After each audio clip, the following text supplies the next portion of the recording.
ఈ టెంట్ మొత్తం కూడా సీఎం గారి కోసమే ఏర్పాటు చేశారు. దానికోసం అన్ని రకాల ఏర్పాట్లు, ముఖ్యమంత్రి కూర్చునేదానికి సీటు ఏర్పాటు చేశారు.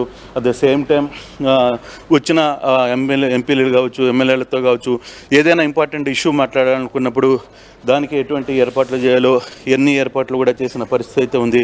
ఎక్కడికక్కడ ఒకవైపు వైఫైకి సంబంధించిన ఏర్పాట్లు చేస్తున్నారు, ఎక్కడ ఇంటర్నెట్కి కావచ్చు, ముఖ్యమంత్రితో మీటింగ్ అయ్యే కొన్ని ఇంపార్టెంట్ ఇష్యూస్ను కూడా ఎక్కడికక్కడ ఏర్పాటు చేస్తున్న పరిస్థితి అయితే మనం చూస్తున్నాం.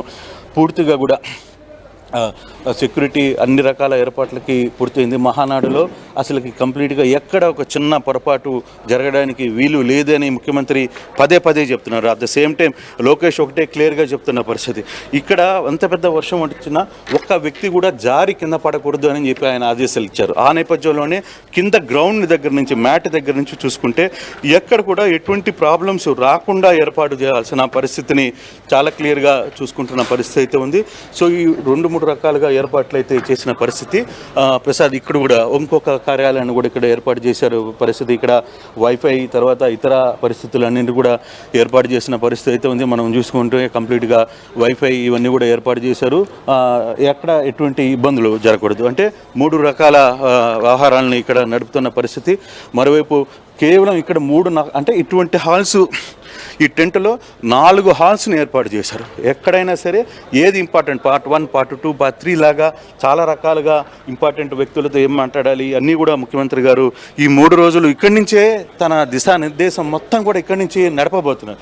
సో ఆ యాంగిల్లోనే ఒకవైపు ఆయన రాత్రి పడుకునేదానికి బయట మనం చూస్తే 2 బస్సులని ఏర్పాటు చేస్తున్న పరిస్థితి. దానికోసం ఏర్పాట్లు జరుగుతున్నాయి. సాయంత్రానికి ఈరోజు రాత్రికి ముఖ్యమంత్రి గారు ఇక్కడికి రాబోతున్నారు. ఇక్కడ మనం చూసుకుంటే చీఫ్ మినిస్టర్ బస్సులు కూడా ఉంది క్లియర్గా. సో దానికి సంబంధించి ఏర్పాట్లన్నీ కూడా ఇక్కడ ముఖ్యమంత్రి గారి కోసం ఏర్పాటు చేస్తున్న పరిస్థితిని మనం ఎప్పటికప్పుడు చూస్తున్నాం.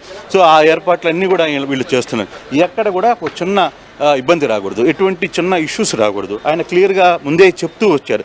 ఈ సభ ఇది ఒక ఎవిడెన్స్ లాగా ఉండాలి. ఎవరికైనా సరే ఇటువంటి సభ చేయగలమా అనే ఆశ్చర్యం కలిగించే విధంగా ఉండాలి. ఆ దిశగా ఇక్కడ ఏర్పాటు చేస్తున్న పరిస్థితులు అయితే చాలా స్పష్టంగా మనకి అర్థమవుతుంది.